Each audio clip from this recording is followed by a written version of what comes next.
And I have one thing to add to the agenda. Allison had created a great survey that we would like the committee to approve to put out on SurveyMonkey, so that we're going to add that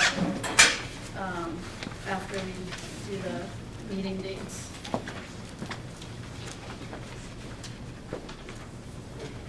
And just to say, we have 3 new committee members. We have Allison Sturdivant, Dave Cobb, and Pete Salonis have stepped up. Denny Casey, Dan Nugent, and Tom Adams declined to return for various reasons, and so we thank them for their service on the previous effort, and welcome to our new members. Thank you very much. Great to have you. And we are going to turn it over to public comments. So we've allotted some time for this. We would like to hear from everyone, but we also want to get you all home tonight. So if you could just be as concise as possible when you're speaking to allow everyone to have a chance to turn or speak, that would be really great. So if you have anything you'd like to say, go ahead and raise your hands and get this started. Yes, sir? So I'd like to start this out by thanking this committee for the work that they and others have done over the last 4+ years in attempting to bring a solid proposal to the community. Regular citizens of our communities that I know you've been paid little or nothing for making this effort. And it's just amazing to me that the work that you've put in to bring this proposal forward. I know that not everybody thinks that it's a reasonable proposal, and I look forward to how we can move forward to get to a point where the community can support renovations for the school. But to this point, I wanted to make sure to recognize the work that you've put in. Thank you very much.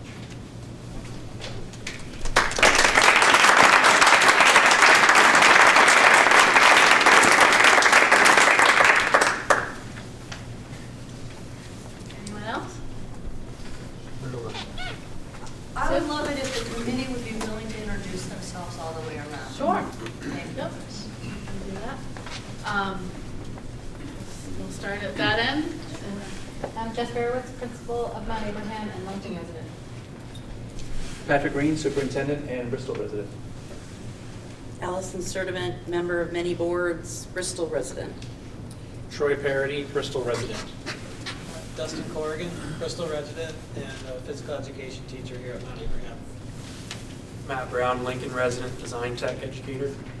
I'm Chris Pearsall, a member of the Mount Abe School Board and a Bristol resident. Devin Wendell, athletic director and activities coordinator here at Mount Abraham and a Bristol resident. Brad Johnson, I'm Starksboro resident, a lawyer. Denise Dalton, Moncton resident. Peter Zalonis, live here in Bristol Village, structural engineer by profession. I'm Chris Nezen. I've taught here at Mount Abraham, and I teach history in the middle school. I'm also a Lincoln resident. Dave Cobb, I live here in Bristol. Alden Harwood, I'm the facilities director, and I am not a resident.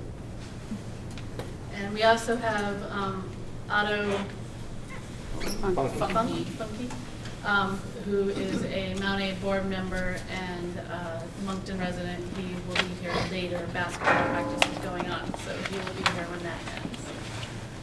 So, any other comments? Yes, sir. Sure, I'm Al Carnetz and from New Haven. And I guess I'll just start this off with why a lot of people are probably here, just to encourage the board to delay the final vote until town meeting. Just a little background, our 2 children went to Mount Abe, got a good education, both college degrees from Colorado State and St. Lawrence. And I just want others to continue to have a good education, and I personally voted in favor of the proposal and thought it was a good proposal, but I worry that we've had 2 proposals already defeated, and I encourage more further community participation. Being chair of the New Haven Planning Commission and on other boards, I realize your frustration, and thank you for the thanks that was given to this, because I know your frustration when you sit down and you wonder why it was defeated. Was it the second gym? Was it any particular issue? But I don't think we can go wrong by having more community participation, by perhaps delaying this until a town meeting, get further participation. It just feels like the right decision at this point. I worry that with 3 strikes, then you're out. And I think we need to, this is probably one of the bigger number of people you've ever seen at one of your meetings. I know that frustration too, or you've said you've had plenty of public input. 5 people show up, maybe 10. And anyway, I feel your, the struggle. But again, I'm just here, as many other maybe are also here to support delaying that for more full public participation at the town meeting.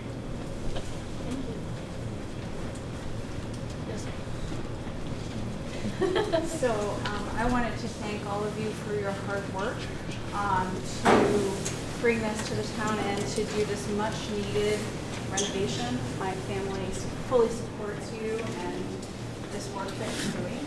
It's really important and really overdue. So don't give up. We're here to support you. And I would like to encourage you to get the students more involved. I think more public displays of drawings and more student kind of ownership of this in terms of the renovation would be really helpful. The other thing that I think might be helpful in getting more people mobilized to get out and vote is talking to the local elementary schools and really pulling those parents up through the various PTO boards to get them really invested and involved and really understand what the high school that their kids are going to be going to looks like. I think if I had known that when my kids were in elementary school, I would have gotten involved when you started, but I didn't get involved. And so I think it's overdue, and I applaud your hard work, and please don't give up. We need to do this.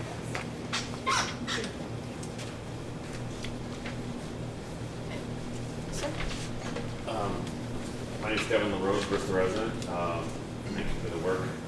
Somebody mentioned already the gym. I think it's a good place to start with, maybe Mr. Wendell can speak to it a little bit, but I support this wholeheartedly, and I will only support this wholeheartedly with the second gym.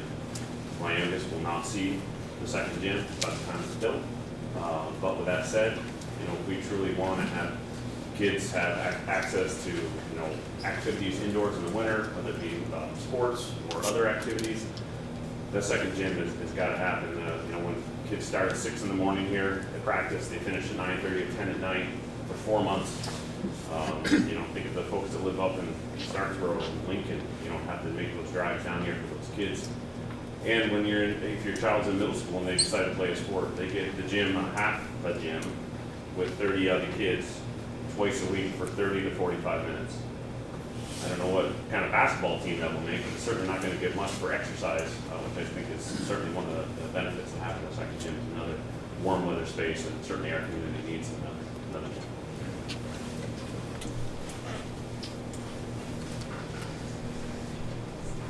My name is Sally Ober, and I'm just inspired by what Kevin said. I don't know how many of you have come to an evening event here, whether it's a meeting or some other activity, and there's students running up and down the hallways for basketball practice. And I just thought that was really odd. I think they deserve a space that they can work in and not have to run people over. Because I've been at times where you had to kind of stand aside and let the kids come through. And obviously they need a space to practice inside, and I'm grateful that everyone figures out a plan, but it's time for a new plan.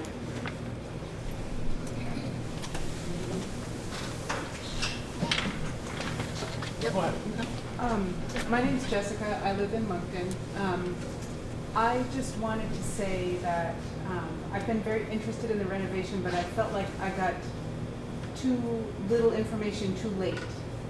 So going forward, I would encourage you to find more avenues to share the information, and I'm sorry I don't have any suggestions for that.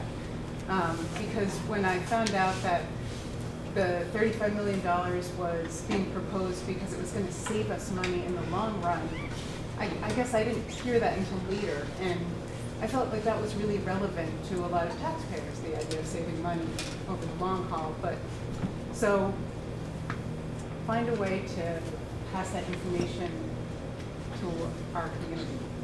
Good luck. My name is Chris Batai. I'm a resident in the Haven. Certainly I echo the thanks to you guys that everybody else has just put up. As someone who's not supportive of a $30 million bond, I want to make it clear, nobody, I don't think, wants to see you all or the children do with things that they don't need. That's not the point. The issue is that sometimes you can't afford all the things that you want. And, you know, this proposal is not unreasonable in scope. I don't think, you know, if you're running out of gym space, if you're running out of space for things, you want more space. I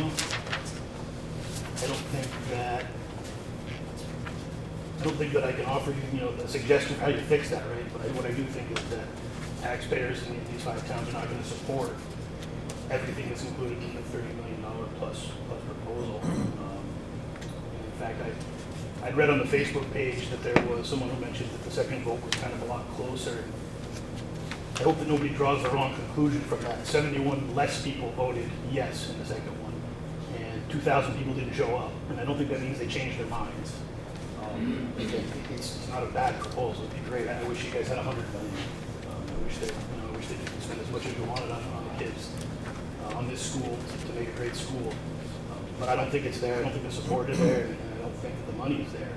I think as everybody probably has heard, the state's going to be asking for a whole lot more money this year, and this isn't the end of it. I think we need to, you know, make sure that our teachers get good raises. I think we need to take care of the other expenses at the school. I think that if something that's $30+ million gets approved, everything after that's going to be a battle.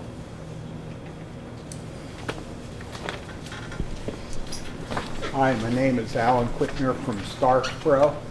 I'm an educator. I visited a number of schools throughout New England. I was on the committee in the school district that I worked to build 2 new schools. I guess I don't think it's the money. I think it's what we get for the money. And the building doesn't necessarily make what happens in the school. And this is what I'm getting. I talked to probably 100 students in the last couple of years. None of them said anything about the building. What did they say? Some of their programs got cut.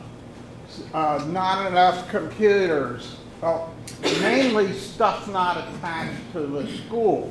Something about the labs, the science labs. And nobody really mentioned the school. And so I look up on the state's website. When this school opened, there were over 1,000 students. 2003 and 4, there were 969 students. I don't know what the enrollment is this year, but last year it was 669. So there ought to be a lot of space in this school, except I think the gym is not adequate. But so with that being, I think we need to look at what we have. And are there mandates from, for example, about the air quality in this building? If there are, it should have been fixed without the renovation. We don't want kids roaming the school with bad air or poor ventilation through the heating system and so on. So I don't have any qualms, but I'm looking at the figures. And then I'm looking at the figures for this school. Now, the other thing I'm thinking is we have, and I'm not sure, it seems like the enrollment keeps going down. I'm not talking about 5 or 10 students, but it doesn't look like we're going to have any great increase in the enrollment. So my thing is, we should do some things to this school. I don't think the school is worth $36 million, and I think there are other professionals that agree to that, not the architects. I've worked with architects personally in my own business, and I've worked with them in developing a school. So, getting back to the nitty-gritty. So, I think we should do some things, but we should have, I shouldn't hear from kids that the programs got cut. And as a negotiator for the Teachers Association and involvement, every year for 30 years in a fairly, I was in the ethics down, oh guys, this is a bad year. You hear the same story. It's a bad year. Very few years are a good year for the budget. So my thing is, I want to see kids with the latest technology. The school should be the leader. I don't want the board to tell me, well, we don't have any money. That's why we don't have professional scanners and we don't have a video studio with the newest equipment so we can run our own programming here. So I think we should look at what are the mandates that the state is saying, what about the air quality, and then what about what the kids are saying, the students here to me and the staff. This is what makes the school, not $36 million to make some architects rich. So being that said, I think we ought to look at and hear from the teachers and the students, what do we need to make the school quality? And this is a very good school. We got a lot of very good devoted teachers here. And I don't know about the last couple of years, but this school was always clean. And I was appalled when I saw on CAX the tiles and whatnot could have been fixed. That, to me, that was not good publicity. That was, to me, not for it. It was bad. So I think we should look at what can we do? Are the kids comfortable in the school? Are we able to provide quality education? Thank you, folks. Hi, I'm Jody Lathrop, and I own a heritage business in Bristol, Vermont that's been here since 1841. And I have a question for the committee. How many people on the committee actually own and run a business that owns property in Bristol? If you could raise your hand, I would appreciate that. So one person. How many people on this committee have a job directly related to the school, receive a paycheck from the school, or have an association to the school via a board? Raise your hand, please. Okay, so we do sit about even. I was just curious about that because it was hard to tell when people introduce themselves. This $35 million project will take our business potentially not able to operate in Bristol anymore. That's just the way it is. We have been able to keep a go of it and keep going, but the property taxes in this town have become so high that we are actually looking at other locations to run our business. And that's sad, because it's been here since 1941, since 1941 on South Street. But that is the predicament we're in. And I don't know who we would sell that location to. I really don't. I have talked to some pretty good sized companies that would love to come in and buy it, as well as the other 9 properties that we own here in Bristol, which right now are all forest woodland areas. So this bond really is important to us, and it's important to our business. My 2 children went through Mount Aid. They both had completely different experiences, but both wound up being completely successful outside of it. They do have said to me, Mom, there are things that could be fixed at Mount Aid. And I said, yeah, I agree with you wholeheartedly. We definitely need to do something to the infrastructure of this school. However, I'm not sure outdoor cafeterias are really necessary when you have to push a button to buzz in to get into the building. So things like that I look at and I think, necessity or want.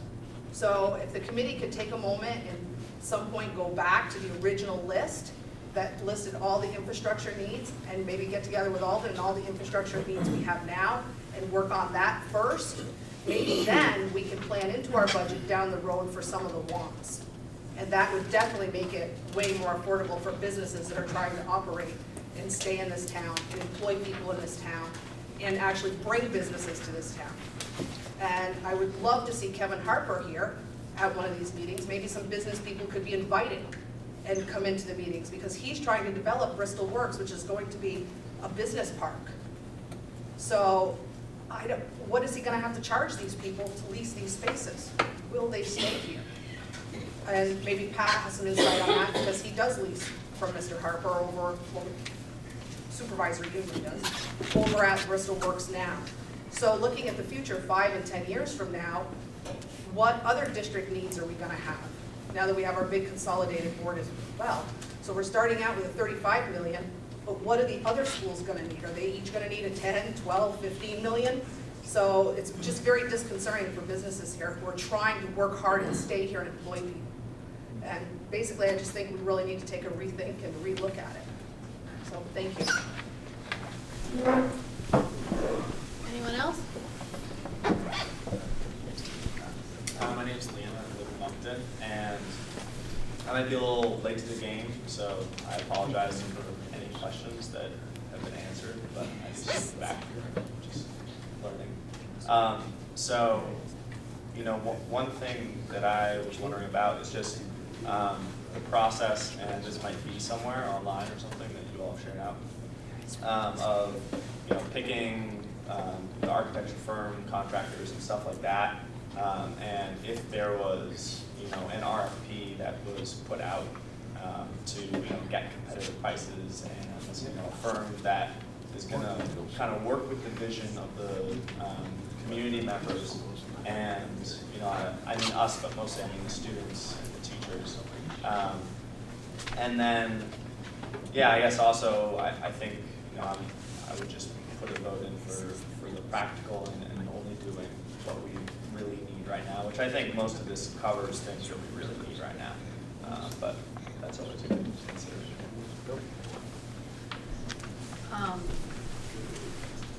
Troy, do you want to answer the question about how the architect was selected? And Is that what we're doing? well, some people are making statements, other people are asking questions, and if an answer to someone's question is The quick answer is yes. About 5 companies responded, came forward with proposals. We looked at several of them. There was a couple of us that have been here from the beginning. That group was chosen for all the various reasons that anybody would choose anytime we do that process. They worked with the students, with the administration who was in place at that time, and the current administration on the new proposal. They've interviewed teachers ad nauseum, students ad nauseum. The students are now different than the ones who were interviewed originally, and gathered boatloads of information, and then created the design that actually was the will of the faculty, staff, and the community and the group. So they did work very closely with the committee and the group to bring the proposal that when you look at sort of the checklist of the things, that's what they start with. What are the priorities and what are the things that people want? They weren't adding things that we didn't want. They were working from the list. So that's how that went. Did that give you what you were looking for? Anyone else? My name is Patty Hitherly. I live in Bristol, former teacher in the district.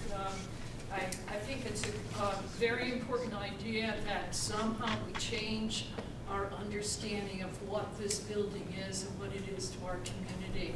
That if somehow it wasn't only a high school, that it was a place where there were community classes or potentially community college. And a little aside is owning a house and having renovations done on it, getting something fixed, and buying it now because I don't know how quickly the price is going to go up and how expensive it is. And my hunch is, and I'm not sure, that not much work has been done on the building for years, but I might be wrong. And when this building was originally designed, it was designed because the quote-unquote energy shortage. That's why we have spaces within spaces, and the renovation, the ventilation is not the healthiest. So. Yes, sir. I'm Jim Schlesinger from Moncton. I'd like to ask all the people on the board who voted no on the bond issue to please raise their hand. That's what I thought.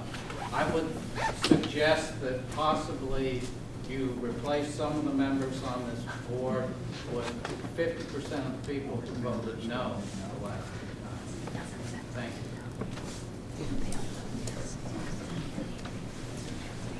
David, I know you wanted to. Yeah, I'm David Bryn. I'm from Bristol, and my two daughters went to Mount Abe. They had a fantastic experience here, and we're really proud of that, proud of this institution. And this meeting already is starting to reflect. I actually agree with just about everything that's been said, and yet it's very different sides of the issue. I think you've made the case. You've worked really hard, and I build on what Dave said, to thank you for all of your incredible work. It's not lost. We're going to be doing this. Just what is it we're going to be doing it is the question. It's going to happen. So I want to thank you for doing what you're doing. I want to reiterate the fact, though, that within the building there's a consciousness that says, yeah, let's go for it. Outside in the Angelands, there isn't that consciousness. There's a gap. So I really think it's important to narrow the gap. And one of the ways of doing that, I think, is definitely hold off till town meeting day. That's the time to have this vote. Get people out so that you've got 60%, 50, 60% of the voters out. That should be like job one. Then focus on how to narrow the gap between the yeas and the nays. And some of the stuff has already been alluded to here tonight. Something's going to have to come off, push it down a ways in order to get to yes. And I don't think it's going to kill the institution if something comes off. Now, what I would submit is that we have to have good air, you have to have good light, you have to have a healthy environment. Sometime down the road, another gym will be great, but I'm not so sure that that's as pressing as some of the other things. I'd also say that it would be really interesting to engage the students in stuff. I work at the University of Vermont. The kids were all over the Rubenstein School renovation, and I watched it turn them on fire because they were all psyched. They were gathering data, they were making defenses, they were like on it, and it was really cool. They were listened to. They weren't just engaged, they were empowered. It was a really good experience for them. So just to pick on the gym a little bit, and I don't have anything against the gym, I'm a lousy basketball player, but maybe I didn't have enough gym time, but I think it's great if we can afford it, and if we can as a community come together and do it. Something that could happen immediately is something the kids could be all over, and that is just take a look at the slope. Take a look at the slope over there and see calculate the angle of repose. Actually figure out the stability of that slope and the proximity of the building to that slope. That's something students could do. And the students could be involved in things like solar energy. We don't even have to commit to the solar right now, but the kids could be all over figuring out siting and where and what and how that would all work. And they could be just crawling all over these projects, and I think it would be really, really a really good thing. But I think it's really important to narrow the gap between the people that are outside saying no and the people that are on the inside saying yes. I think it can be done, and I just think that we just have to work really hard between now and town meeting day to make that happen. And again, I thank you all very much for your work. Yes, sir. My name's Bruce Beacon. I'm a Bristol resident. And I'd like to add my voice to those who are suggesting that the process be slowed a bit and that the town meeting day is an appropriate time for that vote to occur. For a few reasons. One is I think that community engagement, and by community I mean within the school, but more or equally as importantly, outside the school, is paramount. It's what the vote depends upon. Vote yes or no. I think that it would be worth investing in a facilitator that can help the community in a series of actual meetings and celebrations of the design ideas come together. And from this rich, rich community that we have in these 5 towns, milk some additional ideas about what this building could and should be in the distant future and in the immediate future. I think among the ideas that need to be explored is how can this building be revenue positive? In other words, are there ways that this school can actually return money to itself for the community through a Vital Night class program or extended education beyond high school level? And if that is deemed as something that is feasible and realistic, what kind of design changes does that concept trigger? Another thing that I think could be explored is the energy use. By putting solar arrays on the roof, how's that going to cut the carrying cost and actually contribute something back to the town or to the supervisory district in terms of running the school on an expense side of the sheet? I think there are likely to be numerous ideas like this that will take time to milk out and also take time to evaluate the feasibility of. So I think an investment in getting these ideas from the community is going to give the community greater ownership in these ideas, probably greater ownership in the school, and will be a more rich and productive outcome for all involved. Thank you. We're a little over our allotted time for public comments. I don't want to cut anyone off. Does anyone else have anything? Yes. I'm Dave Shen from Lincoln, and I would also like to lend my voice in saying to please wait until town meeting day, and I would like, if possible, to show hands of people here that would like to wait until town meeting day. Why? So people Richard first. Yeah. Yeah. just so you see where people.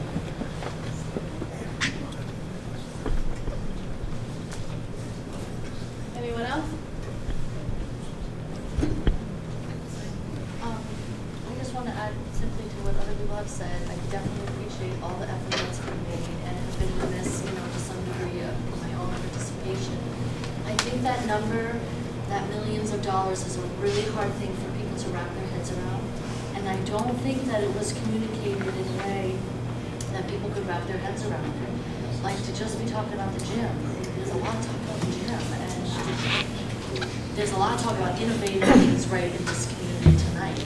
And I feel like that's what needs to be generated and built upon and really talked about. And I know like the minutes and people made great effort to bring the information to the community, but I wonder if we could be more creative and innovative in just how we're communicating about this process with the general community outside of it. Just the nitty gritty and really what these costs line up, line item by line item kind of thing, where people could really understand. And things like energy efficiency as opposed to really innovative ideas like, having a building that's going to pay for itself in 25. I think that's the kind of thing that people really want to get behind and really seem to me take a little bit more time in planning around so that we go for this really as a community with full steam ahead. So thanks for the efforts, and I just think we should highlight how we're communicating and what we're doing. I'm sorry. Hi. My name's Ann. I'm from Starksboro. I'm also a business owner, small business owner. I've also been late to this process. I'm very interested. I don't have kids in the school. I didn't go to this school. I think the discussion that I'm hearing tonight is really interesting because it's very clear to me. I did come to the meeting, the tour of the school. It's very clear that there are things that need to be done here. I walked into the wrestling room. I practically passed out because the air quality is so bad in here. There wasn't enough air. And I think it's great to talk about a lot of these innovative things, these longer term things, these taking time. But I think we've got two different things that are going on right here, right? There's a very clear need. There's stuff that absolutely must be done. There's a community out here that is telling you clearly several times, we can't afford this, especially with some of the additional tax increases that appear to be on the horizon. So maybe it's a two-pronged approach, right? It's let's figure out what the real need is right now to improve this facility, to improve the learning conditions for the kids. And then let's engage the kids and create a longer-term plan where we look at solar power, where we look at community, bringing the community in and creating, those are the kinds of things that are built over years. And we've kind of lost 3 years here from the first bond vote to the second, where kind of from a community standpoint, it feels like people disappeared, right? It feels like I don't know what you folks were doing. I'm sure you were continuing. But it feels like there was a gap there, and really there should have been ongoing dialogue and figuring out what the community wants. It sounds like you've been very successful at figuring out what the kids want, what the staff want. But the community is amorphous, and it's only through some of these meetings that we start to hear that some people are really attached to the new gym idea, but other people say maybe that's not so much of a need, maybe it's a want. So I'd just like to throw out that maybe what we need is some kind of a two-phased approach. And maybe that at least would get a first bond vote passed, and then we can go and look at some of these more creative, innovative, interesting ideas and look at a longer term plan. Thank you. Last one. My name's John Turner. I live here in Bristol, and we farm down behind the Big Wheel off of Route 116. We're actively engaged with our community on a local, statewide, and national level. And one of the things that I've noticed in the last 10 years of this community engagement is the impact that small, slow solutions have on the process, and the impact that process will have. I agree with everything that's been said here this evening. I think $36 million is a lot to chew, and I would like to see it prioritized. I have 2 little boys, so I have to think about what their school is going to look like in the future, and I think that renovations are key and crucial to a healthy, learning environment. But I also think that it's really important to get input and feedback from the students that are actively engaged here on a daily basis, and to see what it is their needs are that need to be met and how they can actually have a better education with or without renovations, whether it's through service learning projects or community service, whatever that looks like. There's a lot of opportunity here to get them out to look at an embankment.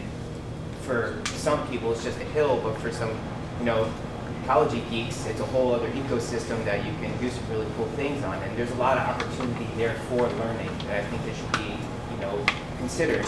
Another thing that I also feel is important to examine is the garden situation that you have. There's a lot of opportunity there, and there's really amazing examples on a state level and on a national level of the impact that kids engaged with their community gardens and with their school gardens has on their health and well-being.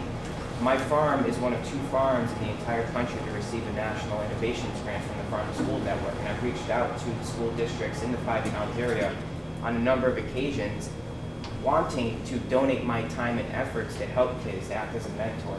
And there hasn't been a whole lot of feedback, and for me that's kind of a bummer because it's good for us to be engaged, and it shows them that we actually give a damn about them.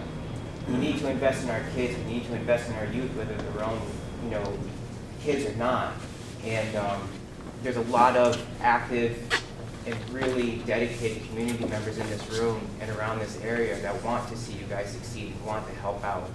And I would encourage you to continue to wait until the town hall meeting for this vote, so that way we can continue to engage our community and bring forth a better understanding and provide better clarity so that they know what they're investing in. Thank you. Great. I don't want to not give anyone a chance to speak, but we do need to get moving on with tonight, otherwise you're not going to be home before Christmas. Are you going to have another public meeting where people can talk? All meetings are public, and there's always public comment, and there's also another time for it at the end of tonight. So, yeah, you're always welcome. We're going to, real quick, knock the minutes off the agenda. If someone wants to make a motion to approve the minutes. Denise? Second. Awesome. Any discussion? All right, all in favor of approving the minutes? Aye. All right, thank you very much. I know Patrick had prepared a statement about where we've been and what's going on. Do you want to bring everybody up to date before we turn it over to Jess? I think you're referring to the sort of the larger sort of state picture. Right. I think someone mentioned earlier the deficit that we're going to be finding ourselves having to overcome. And that's real. You know, it's the talk. The talk started at a $50 million deficit statewide, and now it's more an $80 million deficit. We'll see what it ends up at. And that's the reality. I think someone else was talking about the number of years of difficult budgets, and I hear the same thing. Every year it seems to be a difficult budget year. In fact, a couple of months ago, I was at a state board meeting, sort of a regional board meeting down at Otter Valley High School, and a board member asked a representative from the governor's office that question: when are these really difficult budget years going to end? Like, it feels like it's every year is a difficult budget year. And that person's response was, when Vermont starts growing again. At the state level, Vermont's losing population. Vermont's losing students, and the population that remains is aging. We lose 6 people from the workforce every day in Vermont. So the future outlook, if something doesn't change for Vermont, is not great. And part of that is the affordability of Vermont. And so we have this budget shortfall that we have to make up for. I think over the years, those difficult budget years have been, we sort of hit our targets, whatever those difficult targets might have been, often by taking away from maintenance on the buildings. And I think that's part of what we're finding ourselves in now, and we're at a point where we can't continue to do that.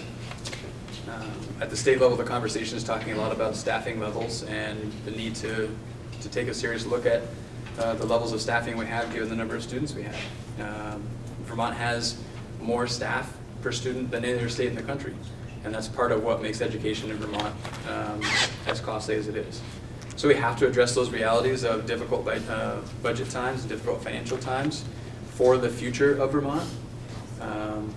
But certainly at Mount Abe, it can no longer come on at the expense of taking care of the building. The reality is, if the building gets to a point where it can't operate, nobody here has a job. And then we have even more difficult problems that we have to figure out.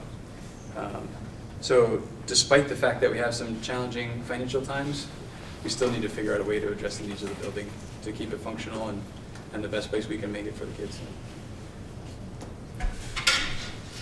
So I'm going to turn it over to Jess. She's going to facilitate a consensus building exercise and what you all view as the priorities of the building. In the packet, if you got one, there was a list of what the renovation committee went through this exercise last spring. And you'll see the list of what we came up with and how many votes each one got. You're not limited to this list if you have another priority you'd like to see, but this is just what we came up with, and these priorities were what the architect addressed in this proposal. So over to Jess. So you'll have to be a little flexible with me. I didn't know how many people to prepare for, so we're going to be doing some on the fly, kind of making it work. But I am hopeful to engage us in a process that is very similar to what the committee went through last spring, and really working to distill down feedback that was gained from community members, students, faculty, and really trying to figure out, with many competing priorities, you can see them in the room already, how are we going to get to clarity about what needed to be prioritized in a project. And so it's less about putting a price tag on anything and more about saying, what is all this feedback telling us are the emerging priorities of the community? And you are community members, so certainly if something isn't showing up there, you might add it to the list. And I'll talk about the process in a second, but really it's about kind of listening to the feedback that is there, shoring it up against yours, and kind of seeing what is emerging as commonalities. So in a hope of giving some framework for our work together, have drafted some agreements that hopefully will just help us to work together, and thinking about assuming positive intentions, which I think this group has done phenomenally at tonight. But in contentious conversation, that can get hard. Seek common ground first, and that's as we look at all this feedback, what's in common before we kind of what unites us before what divides us. So kind of try to find that common ground. Share airtime, so step up appropriately if you're feeling a little quiet, and step back if you feel like you need to give space for others to have a voice, and just monitor that for yourself. See first to understand. These are pretty typical protocol-y agreements, so hopefully they're palatable to you. But really try to wrestle with a question or with feedback rather than kind of a gut reaction. Just give room for multiple perspectives. And then expect and accept diverse and divergent voices. We are not going to agree on everything. We should expect that and really accept it and work it into our process. So hopefully if we follow the process, and you'll notice I'm going to pretty strongly facilitate at times because we have 2 hours for this process right now. And I'm assuming you do want to get home, maybe by 10 o'clock. So if we have to truncate it and maybe revisit it at a different meeting or somehow tailor it as we get to the end, not sure how it might work out with the group this large. But it's a good structure, so hopefully that'll support us. So want to give a little overview of the process. I'm going to give just a 5-minute bullet points of just how we got to where we are, because there's a varying level of background information that folks have here, and so just wanted to kind of really march out the bare bones of the process of how we got to where we are. You are going to receive packets, and I think rather than kill a ton more trees, you might want to split the packet apart, share it with someone next to you, swap, and just make sure that you get access to what you need. And the packets contain feedback that was given by students in 2014, as well as faculty and community members then after the vote. So we have community members who really were talking about what priorities they would have liked to see then, what their concerns were then. And then all the way marching up to 2017, where there is some new feedback also to chew on. So there is a lot here, and the cover sheet is just themes that were in the 2014 feedback, because this is the community feedback from 2014, and it's 110 pages. And so the committee at that time distilled it down to themes. But there are copies here if you'd like to dig into the nitty-gritty kind of responses to every single question. So I wanted to give all of those resources to folks to really start to say, what is the voice of our community? And then you will end up, and this is kind of where we'll be tapping some of our past community members who engaged in this, because they'll need to scribe for you and help you out here, and we'll need to really take up this whole room, which is awesome that we get to do this tonight.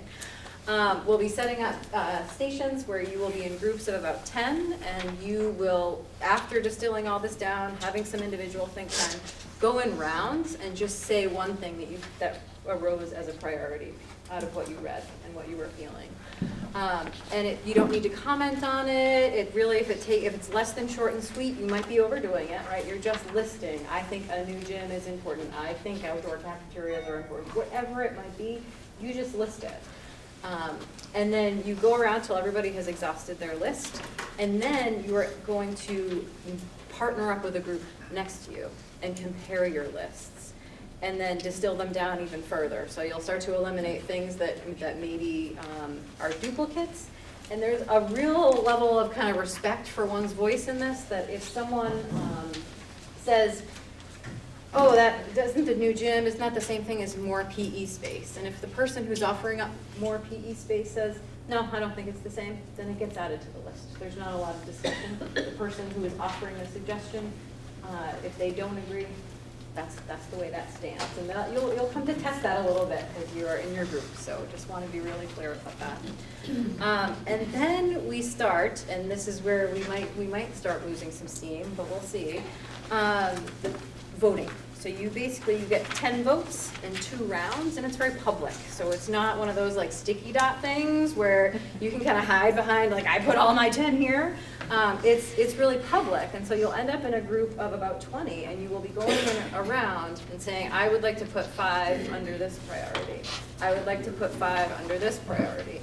And you can see why we might get a little bogged down in process, but I think the committee felt it was really important for you to engage in this input and engage with one another to kind of go through what the committee had to siphon through.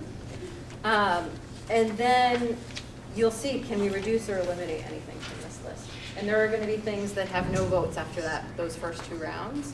And so it's really easy to kind of lob some things off the list.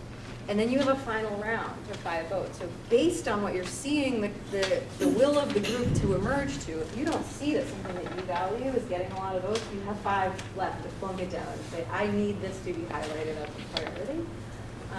So it's you get to see the will of the group emerge through this process, which is pretty awesome. And so hopefully we get to that point. We might end up with more lists than we can distill down or figure out, but this committee can take that back, pull them all together, and at least have a good idea of the priorities of the group. So are there any process questions? And there will be, because... I have one. Yes. Because when I look at this list, I think of all the background knowledge I have that other people may not even be thinking about. And I'm wondering, when would we address some of those? Like the swimming pool's not mentioned at all here. And that new gym means we're not filling in the swimming pool, which is contentious for a lot of people in the community. And when would we address that the new gym means that we don't pay for classrooms temporarily for a couple $1 million and then not have them at the end?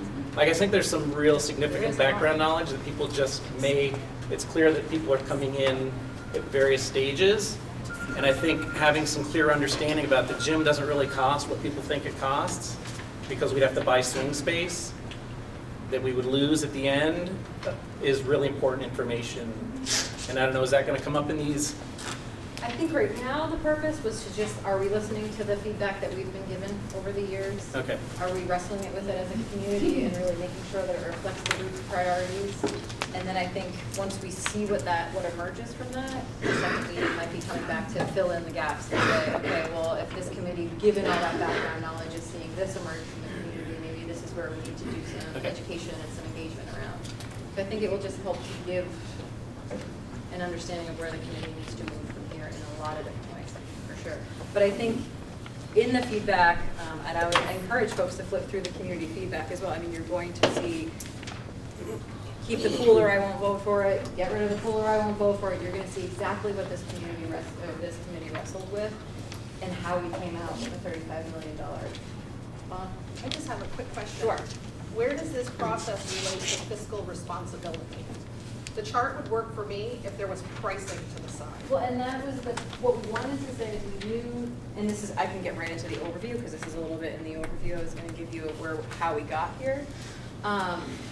Really, the committee was charged late winter with giving a revised proposal to Superintendent Green.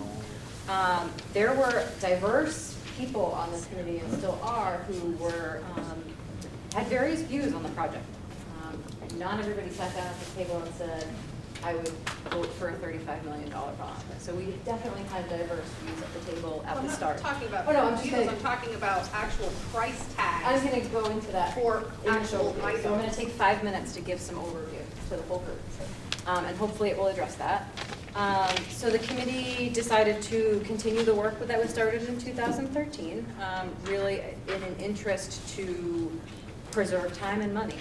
There was a lot of time and money put in then. Felt like there was some good work to at least use as a start then. And know that with escalating costs, time is not on our side right time is disgustingly expensive right now. So we used the thorough feedback from 2013 to 2007 to really try to set priorities. You're going to go through a similar process. It was sought in day-long interviews where folks were here interviewing students and faculty and staff members all day for several days, anonymous surveys, post-vote feedback from 2014. And so the reason why we approached this as looking at what the community said and raising out priorities without a price tag That's the problem. Yeah, well, it was, we wanted to say, what are the things that we know this community wants to see in a renovation? And so if we don't actually reflect those in a project, we felt that we could guarantee that it would fail. There are so many different perspectives on this that if we didn't honor what we felt were the most common priorities and then try to build the project from there, we knew it was doomed. And so people want to see what they value reflected in the project. And so it was really, we have to first understand the values, start adding a price tag to it, and walk them back from there. So it was really, we just wanted to really understand where is the community coming from, what do they want to see in the project. And so that's how we started. So then we were able to give that to the architect and say, okay, these are the things that have to be highlighted, and these are the things that are the wish list that we don't want emphasized at all.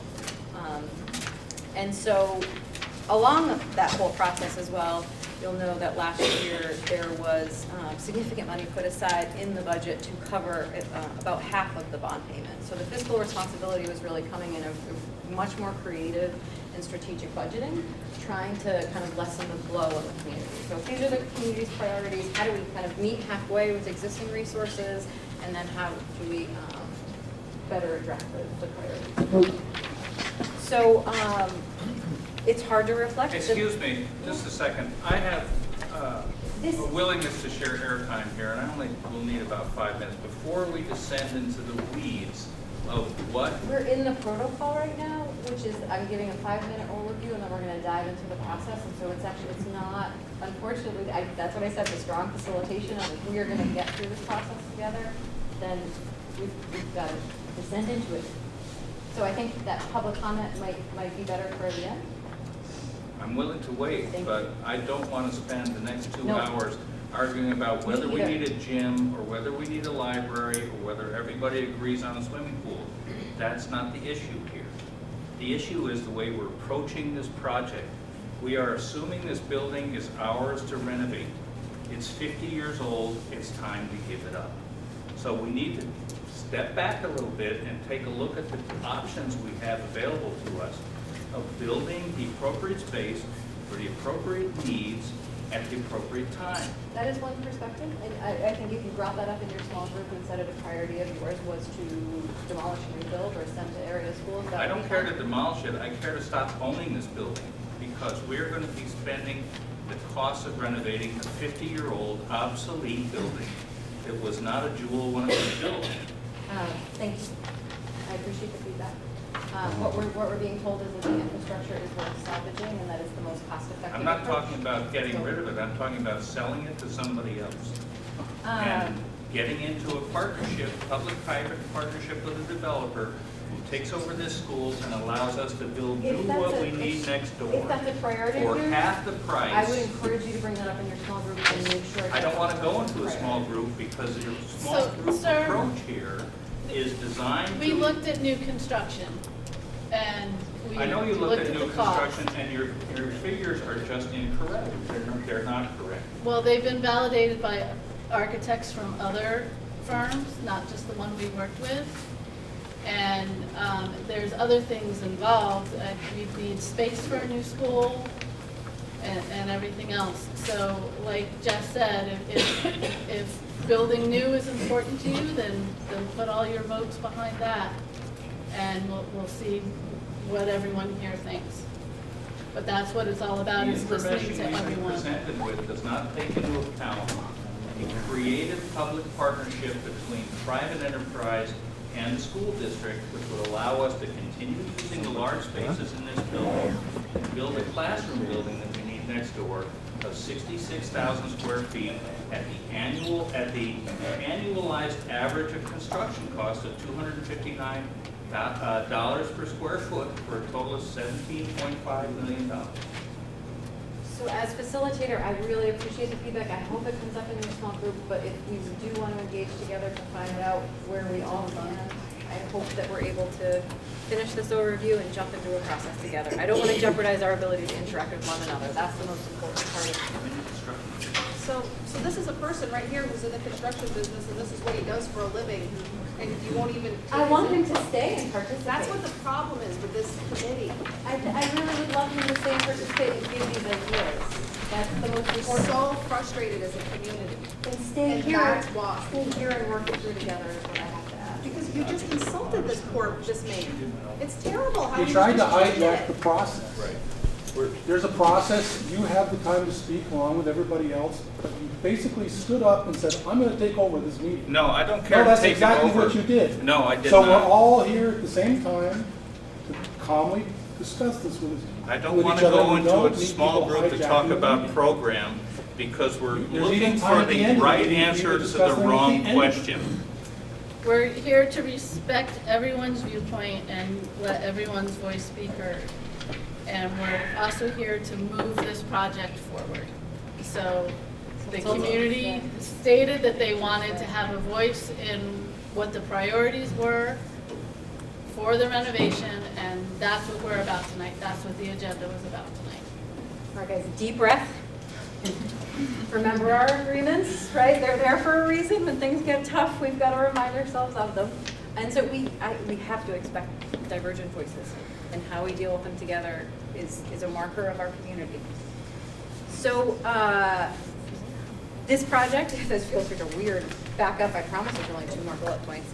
The project really was scaled back and really honed in on fewer priorities, but it was just really hard as time passed on and construction costs had escalated. So the committee's work was cut out for them.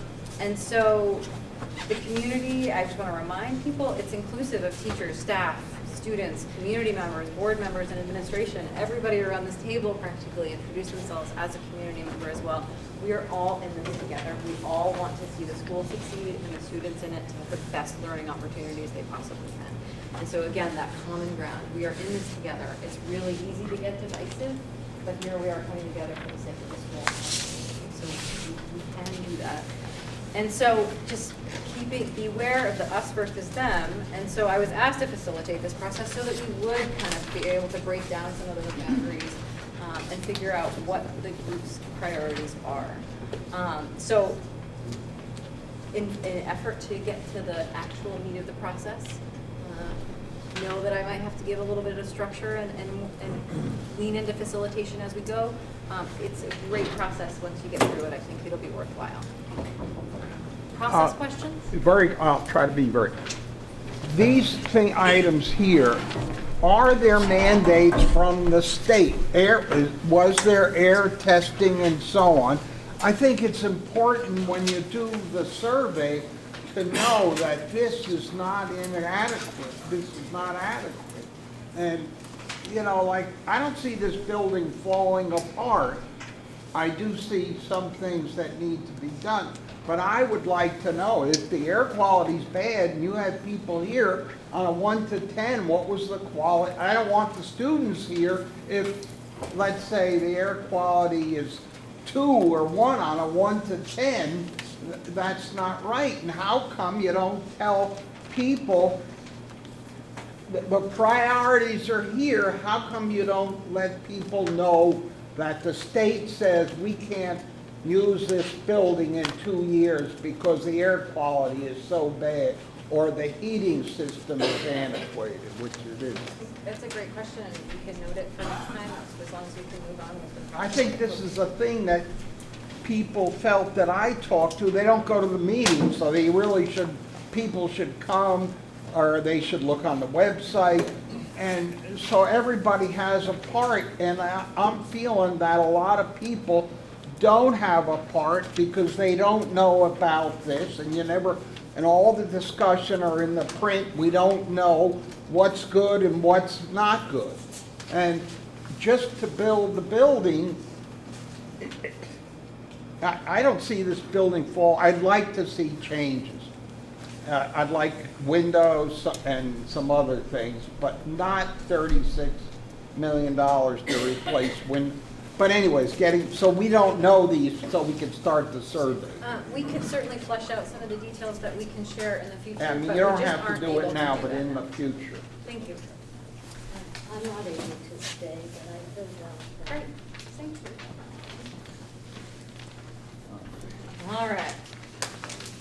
So I'm going to pass around, and folks who are help with that. These are the packets of feedback from all stakeholders in the community. And you will have about 20 minutes. And I know that probably feels like a lot, but this is a lot to get through. And if we really want to honor the voice of the community, it's important to honor the voice that we have also here. All right. Finish up where you're at.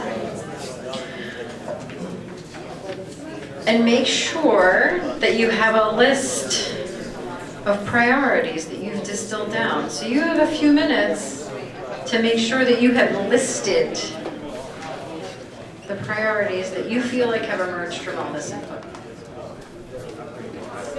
Your own, individually. You don't have, this is not as a group yet, but whatever you think there, however many that you decide there are.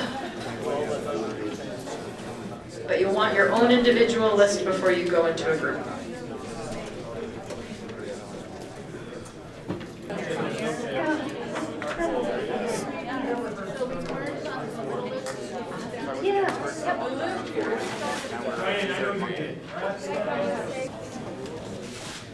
So we are just going to take 5 minutes to conclude this part of the activity.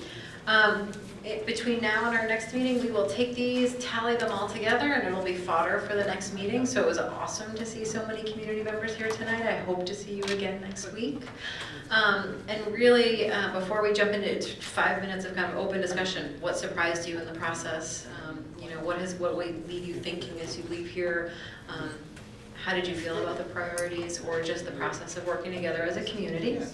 But thank you. I think we had a bit of a rocky start, which sometimes happens when there's so much structure in the room in the form of a protocol. So, and just really, it was so heartening to see community members, teachers, students, board members, everybody working together. And once you started talking about your common priorities or having a shared voice, the whole tenor of the room changed. I mean, people, you know, things were pretty tense, and then once you really started to sit side by side, everything shifted. And I have absolute faith that will continue to happen until we get to renovation. So I'm just really grateful for your efforts, and then we have 5 minutes really to just talk about the process, talk about what emerged, and then board business.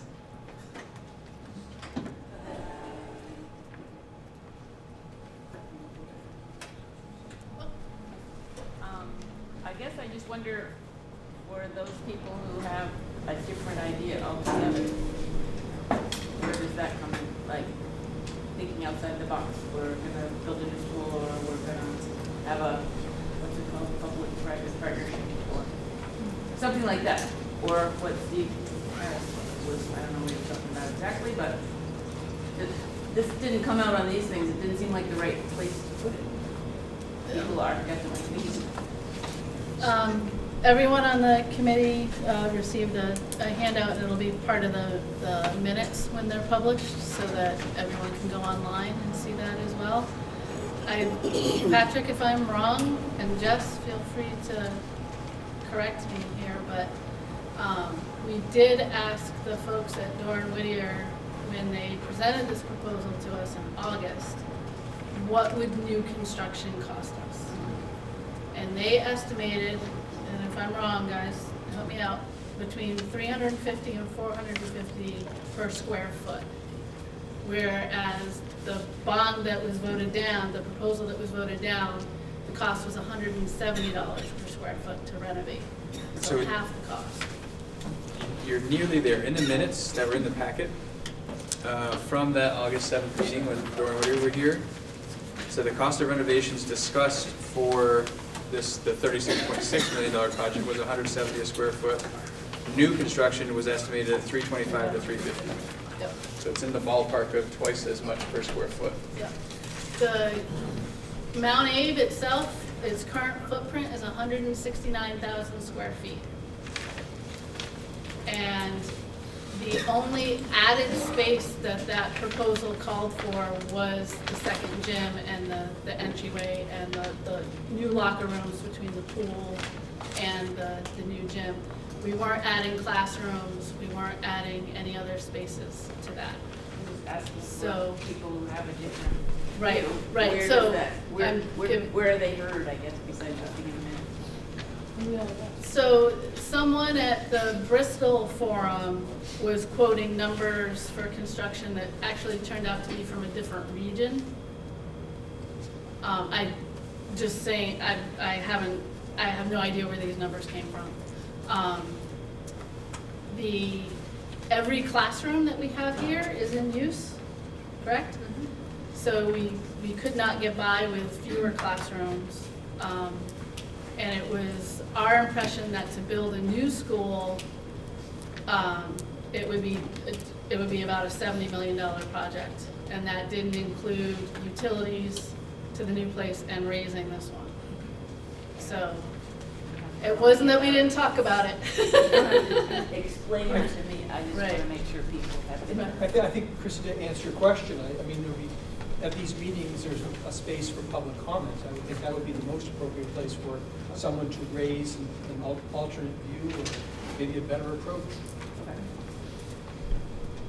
Chris, to piggyback on what Christy is saying, I think all of us engaged in this process and in this format, but I think we're not moving the dial really on what we're talking about. We're still talking about the same set of priorities and the same stuff. And I just wonder, and I don't know what it is, what kind of format could, if we toss this format out the window, where you guys all sat there and we're all back here and we raise our hand and we say public comment and we're acknowledged and then we move on, what other format might there be that could really push the conversation into some terrain that none of us have thought of yet?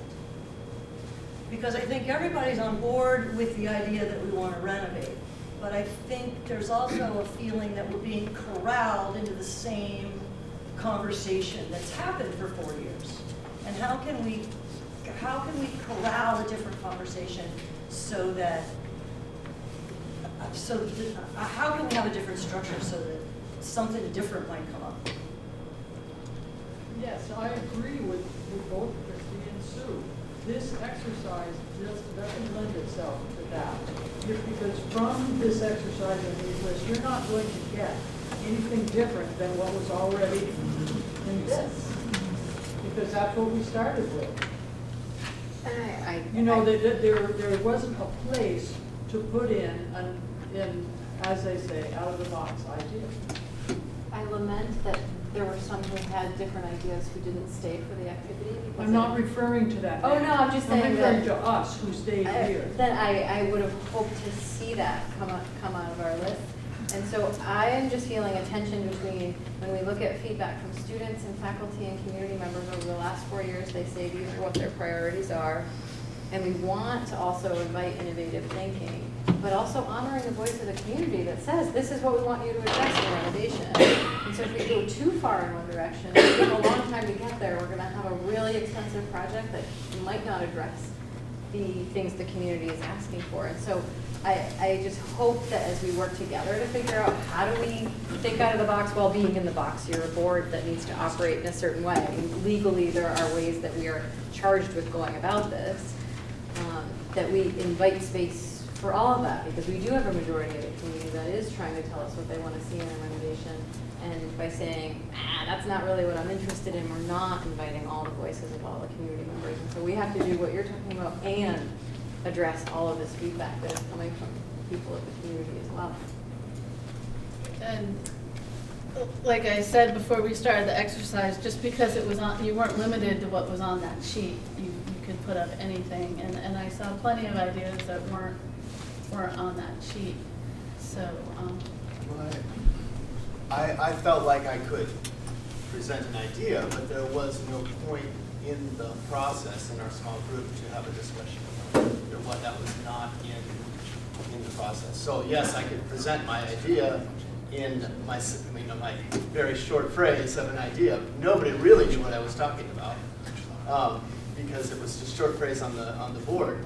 In these small groups are great. I would love to see maybe for a next one where a small group discussion-oriented procedure, where we could break up into small groups, have discussions, maybe that each of the people that are on this committee be in a different group, so that we could have discussions about these out-of-the-box ideas. Some of the ideas that I'm thinking of actually are ones that wouldn't cost money, but things that I could see doing things differently that would involve the community without spending money on doing. And I don't know, I didn't know how to present that either.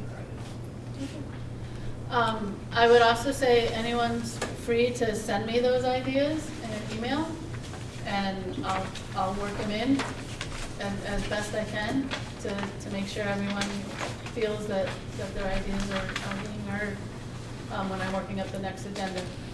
David? There's a small group, I think 20 people, who are residents, citizens, commoners who met and are in the process of imagining a forum. It's called the Five-Town Community Engagement, but maybe it'll be the Five-Town Community Empowerment Forum. And it'll be a half day on January 6th, 2018, to go deeper than like what you're talking about. And hopefully it'll be something separate and different, and it'll kind of like feed into what I hope is this combined movement to get to a vote where we get to yes on something that can be bought in by the whole community, which is key. And in order to do that, we're going to have to figure out how to entice people who voted no to vote yes. And that also means getting them at a table and having them listen to them and bring it out. So on January 6th, who save the date, we don't have a place yet, but on January 6th, 2018, we'll have this little gathering, and it'll have some of the same elements, but it'll look significantly different.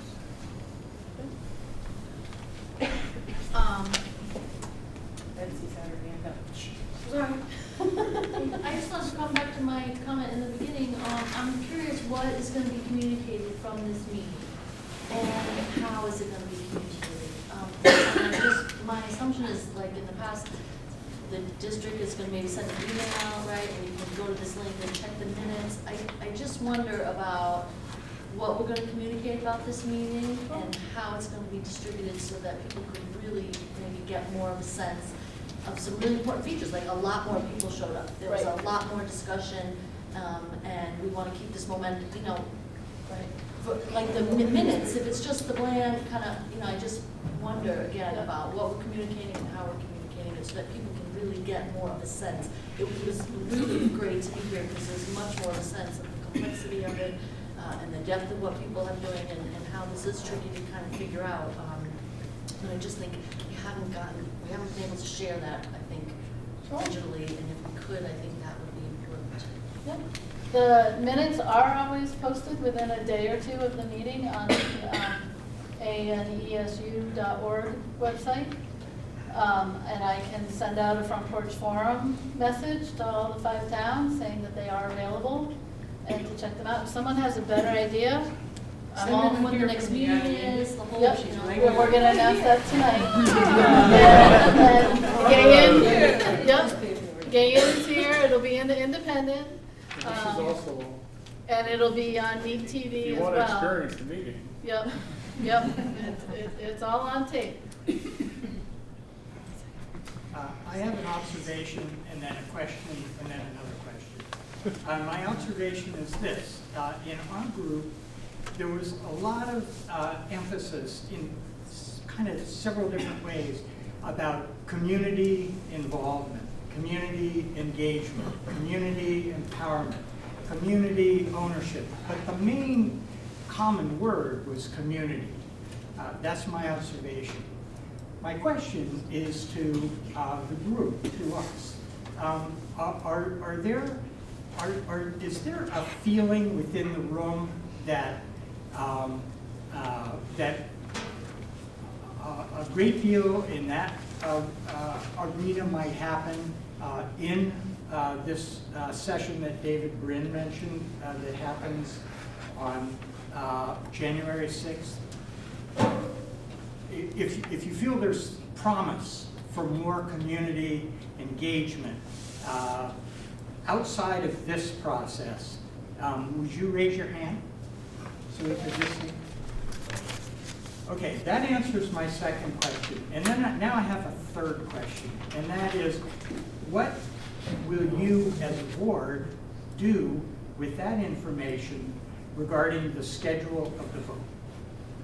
And how is that decision made? So we're a committee, we're not a board, just to make that distinction there. Our next meeting is going to be next Wednesday, December 6th at 6 o'clock here in the large cafeteria. And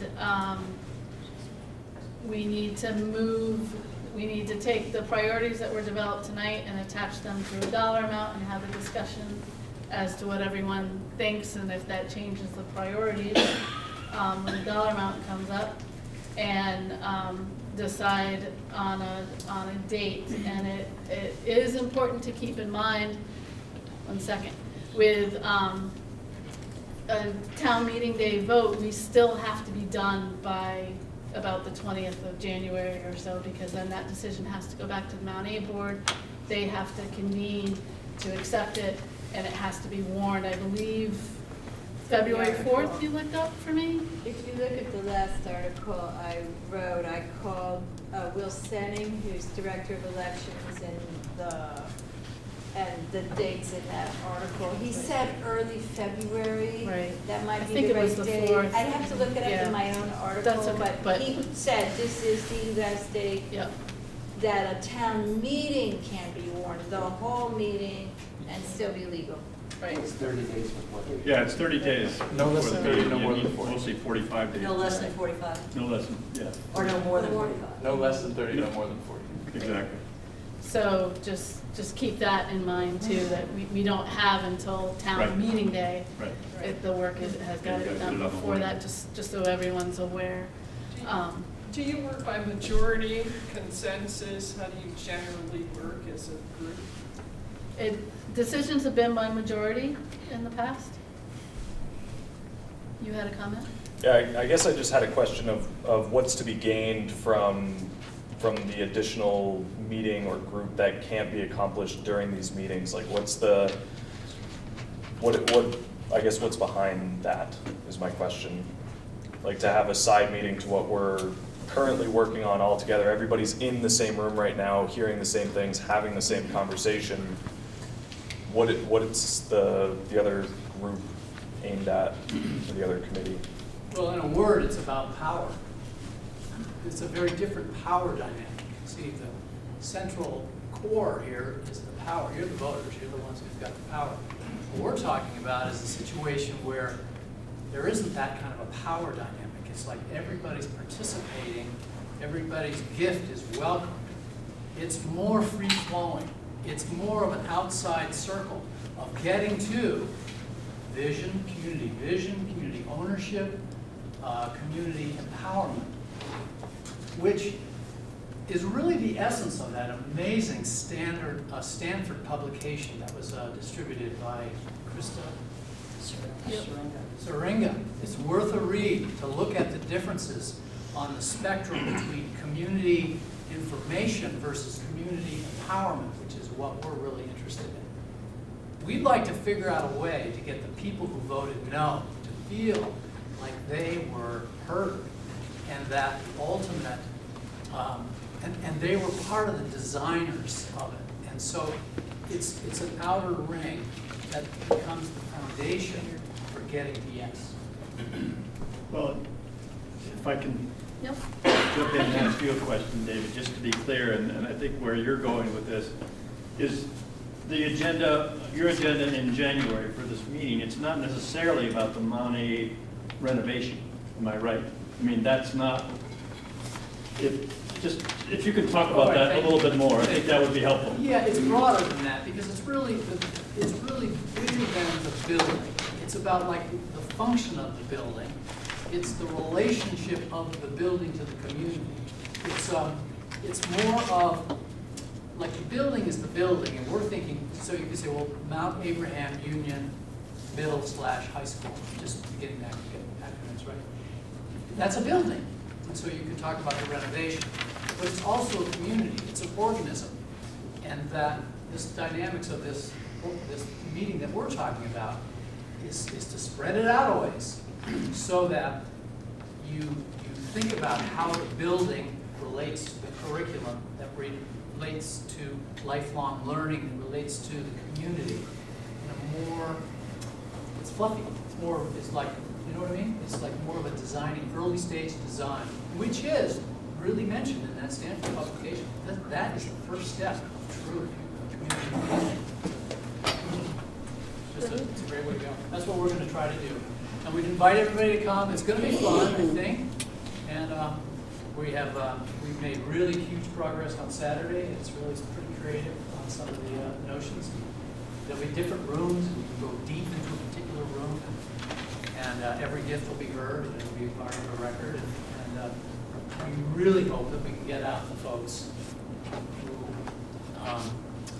didn't vote for it and will vote for it. So then we come back together because, you know, ultimately, we've got to get something that people are going to vote for. So if we go with pretty much the same, I don't feel like we're going to get to success. I feel like we have to open up a different possibility. Now, Steve spoke tonight, and I don't know Steve, but I did see what he wrote, which is something I had never read about. And basically, which is to sell this off or have a public-private cooperation in an infrastructure here that becomes like a little incubator of a building. And then the school goes into a separate place. Who knows? Maybe he's full of beans. But it's an interesting concept, and I think he's credible. So I think we need to open up to that kind of possibility. And that's what I think we'll do. Louis? I was just going to offer that the meeting on the 6th, I see it at least as very much complementary with your work. I think the single greatest lack of this committee and the one that I was on 4 years ago is that grounding in the public and going out there trying to grapple with people's relationship to this place as an emblem. For me, it's an emblem of what we stand for in the community. A lot of people just don't see it that way. We want to broaden the conversation, so we bring those people in as much as possible. The other thing I just was going to mention before, I live in Starksboro, and I'll pen a little write-up of this event on my front porch forum, and I think it'd be great if other people, whether on the board or not, in 5 towns, and if there's overlap, 2 people do it, no big deal. But I'm going to do that in Starksboro, just to help get the word out. I saw there was a hand back here before. Got one back there too. And one back here. I just have a housekeeping question. In terms of, I've been asked by quite a few people, and maybe Patrick, you can speak to this. One of the concerns that a group of folks that I spoke with over time, how does this bond, if it were to pass at that $30+ million, how does it affect our CLA and what we pay in each town, common level of appraisal in terms of our student costs at the school? Does the student cost go way up per pupil? Or, I've never seen that discussed anywhere. Nobody's ever talked about it. And I've actually been asked that quite a bit, and I kind of, geez, I don't know, I never thought of that. And now that Secretary Holcomb came out last week and made some statements that were a little frightening, and we're reading in the newspaper here and there that other schools or smaller elementary schools are consolidating because they're not going to get the amount of state aid they have in the past.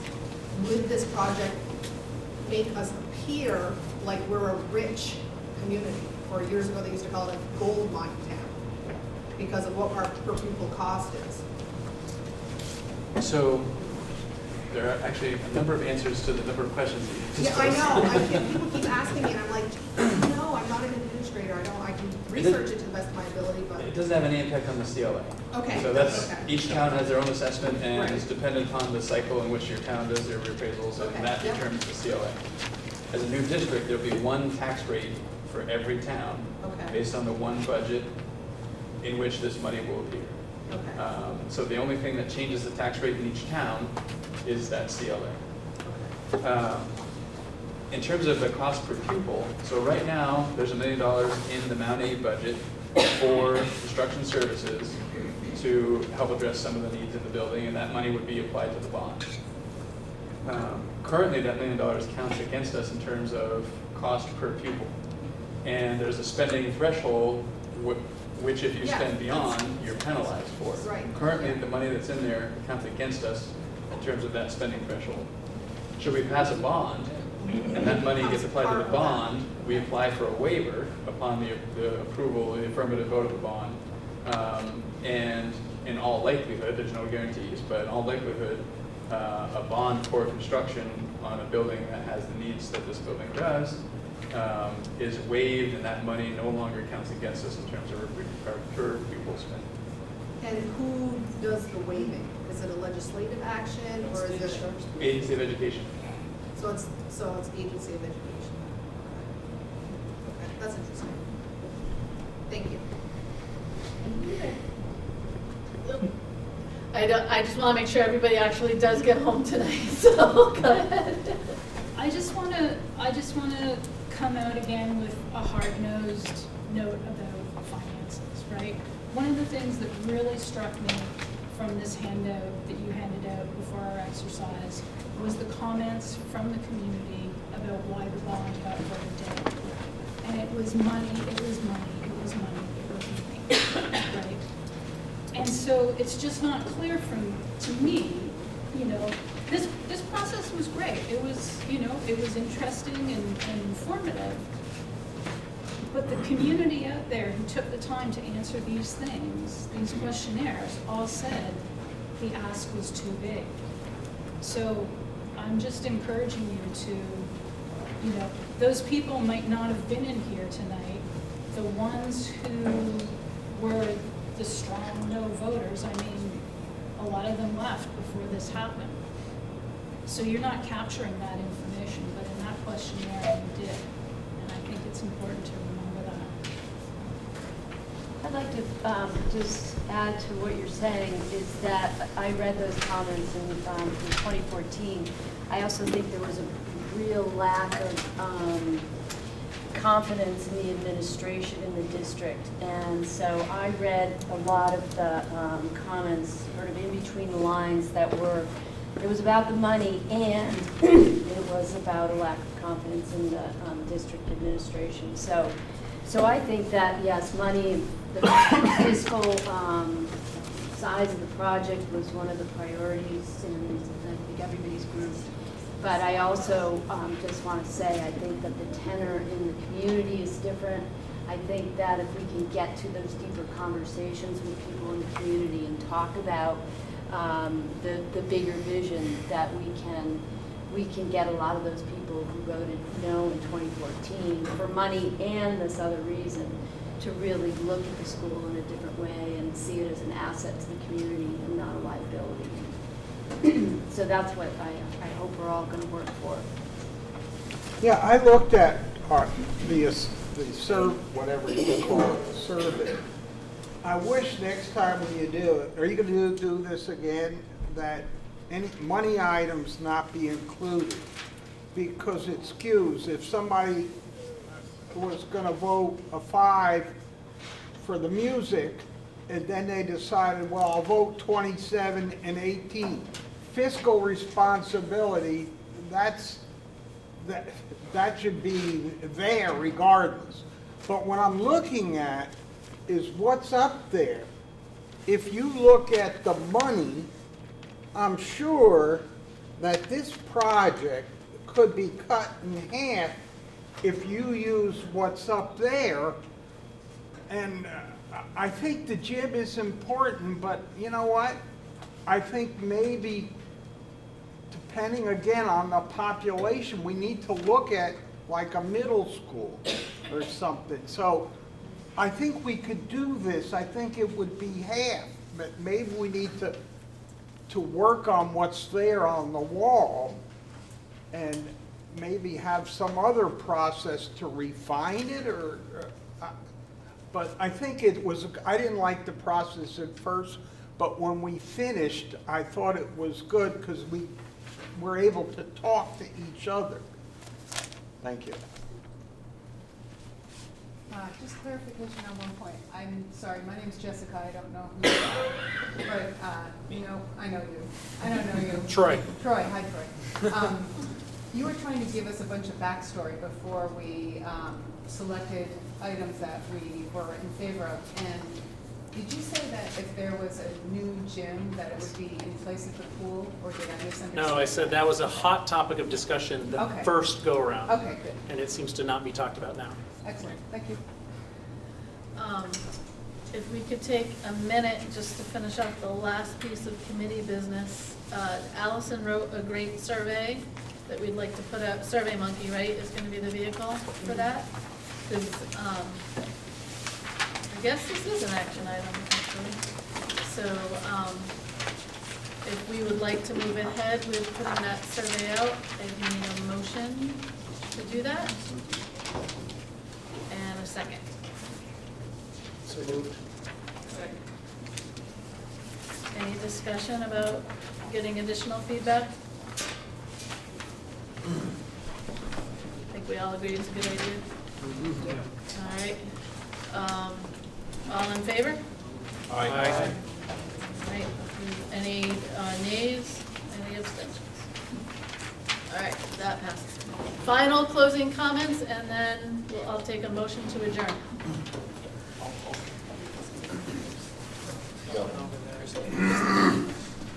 I just want to thank all of you. I think people need to know how many years some of you have been doing this. I was on 3 different transportation committees over 40 years, and nothing ever happened to change. So this has got to, we've got to get people together, okay, to do something here.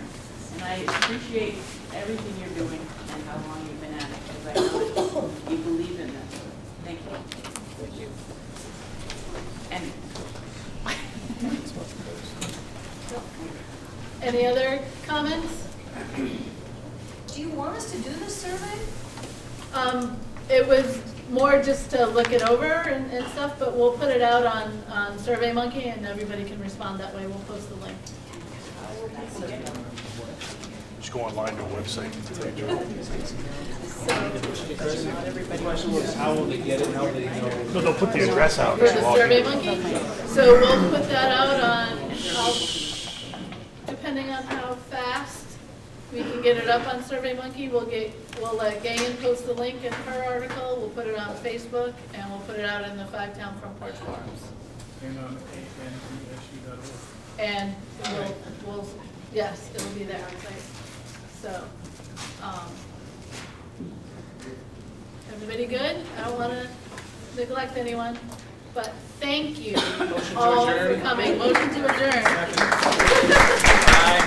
Aye.